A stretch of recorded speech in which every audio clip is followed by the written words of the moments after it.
When we heard whispers that an Assassin's Creed title was going to focus on the witch trials of the 16th century, we were certainly intrigued.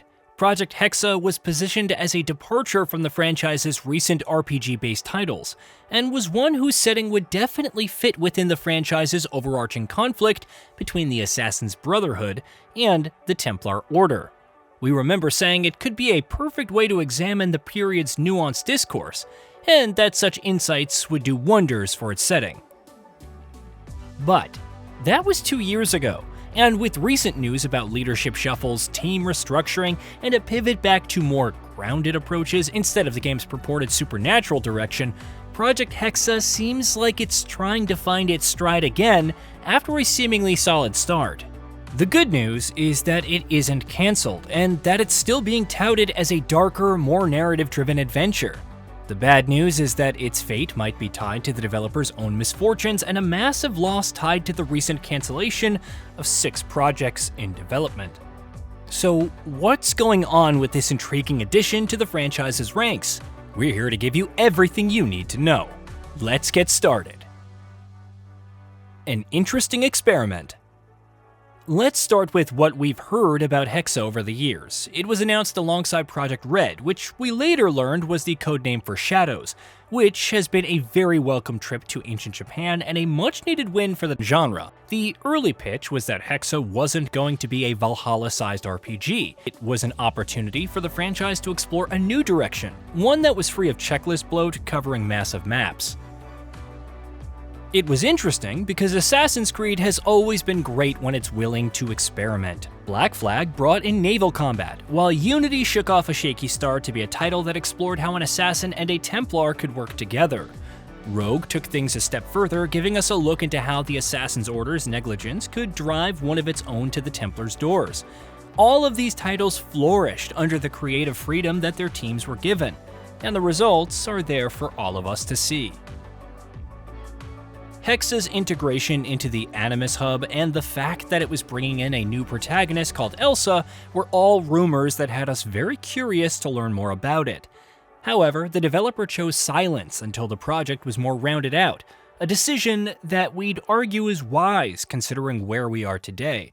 But unofficial channels suggested that Elsa was going to be navigating the paranoia of the witch trials in Central Europe when the Roman Empire held sway over the region.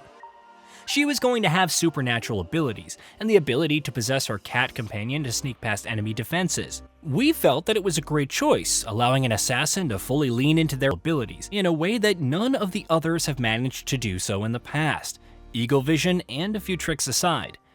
Basim came close in Mirage, but was he really an assassin to begin with? Hexe continues to hold our attention, and we'd even say that we were quite eager to learn more about the bold new direction it was slated to bring to the Brotherhood's subtle ways of subterfuge, but things might not be going down that route from the looks of things. Shaking things up. Hexe might have been slated to bring a creative shakeup to Assassin's Creed at a time where its RPG-esque gameplay loop was beginning to cause some fatigue among its players, but the developer has also seen a few upheavals over the past year or so. The studio's restructuring led to Assassin's Creed moving over to Vantage Studios under new leadership, and Hexe's development would move to the newly created studio. That brought Jean Guzdan in as the head of content for the franchise as a whole, while Clint Hocking, whom you might know from Splinter Cell Chaos Theory, Far Cry 2, and Watch Dogs Legion, was the creative director for Hexe. It was quite reassuring given Hocking's track record, and it looked like Hexe was in good hands. Benoit Ricker was the game's director, and it looked like smooth sailing for the project up until this year. But then came February of 2026, and the news that Hocking had made his exit from the developer. Sure, Guzdan took over as Hexe's creative director, but that was surely going to be a blow to Hexe's development, right? Those worries are now even further exacerbated by news of Ricker moving on to run his own indie studio, and Hexe suddenly finds itself without a director, a situation that the developer hasn't addressed yet as his replacement hasn't been officially announced. Does that mean Hexe is going to be in development hell? The place where once ambitious projects often go when they're going to fade away into the background. We don't think so. But the loss of 2 key figures in its development cycle isn't just background noise either. It's still a flagship title for the developer, and an unrevealed one at that.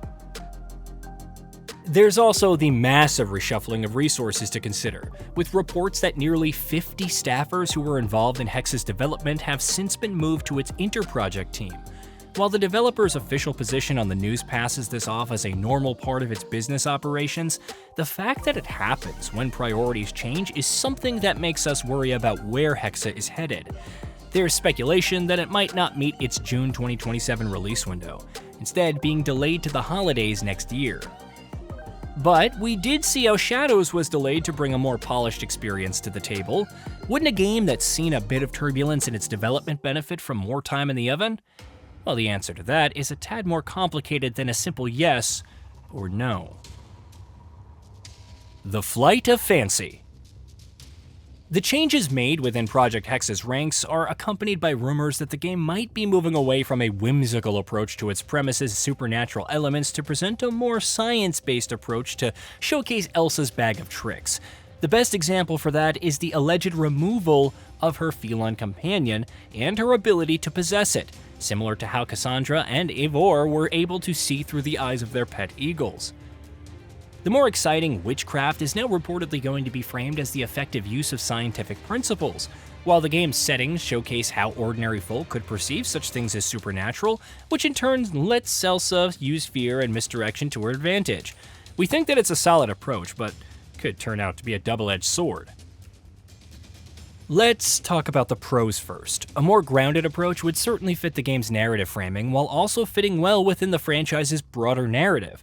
The misinterpretation of myths has always guided Assassin's Creed, and having rational explanations to what people without access to the knowledge of either the Assassins or Templars can make for a very interesting and nuanced look at the fear and general unease of the witch trials, from both granular and philosophical perspectives.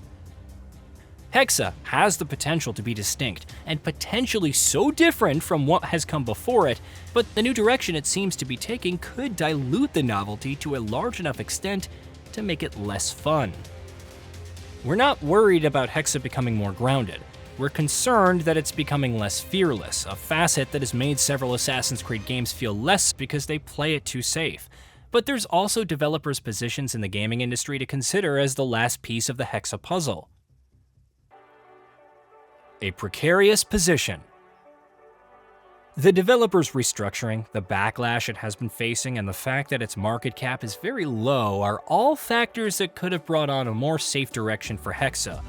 With the cancellation of multiple games, the studio needs Assassin's Creed to succeed now more than ever. Black Flag Resynced might be enough to make 2026 a good year for the franchise, but the studio could be looking further ahead. In such a scenario, a risky title with experimental features might be fresh, but could also come with financial risks that the company cannot afford to take in its present state. However, it's not all doom and gloom. Guzdan comes with all of the experience that he has accrued from his time with Origins and the original Black Flag. A grounded approach to witchcraft still has everything it needs to make Elsa stand out from her assassin brethren, while a focused narrative could make her stand tall even in Ezio's company. It all comes down to whether the game is trimming down its gimmicks to make the core gameplay better, or whether it's doing so to mitigate risks. The way we see it, it's time for the developer to bring Hexe and Elsa out from the shadows and into the light. It needs to show that Hexe is going to have the unique identity that it's painted to bring thanks to the rumors. It needs to show that the game uses the witch trials in a way that lets the fear and mistrust they brought weave themselves into the very fabric of its world. It needs to showcase a darker tone across the board, bringing that aspect of its marketing language into tangible proof that the game is indeed a departure from what has come before it. Hexe needs to show us that its new direction hasn't dampened the intention to stand out from the crowd. As it stands, it's definitely going to benefit from a reveal and some gameplay details sooner rather than later. But until that time comes, we're going to sulk about not getting the chance to potentially play as a feline assassin, which was certainly something we were quite excited about. Here's to hoping that the eventual reveal of Hexe is able to lift our spirits. Hey, did you know that we at GamingBolt upload new videos every day? Stick around, drop a like, subscribe, and hit that bell. And let us know what kind of content you'd like to see in the future with a comment below.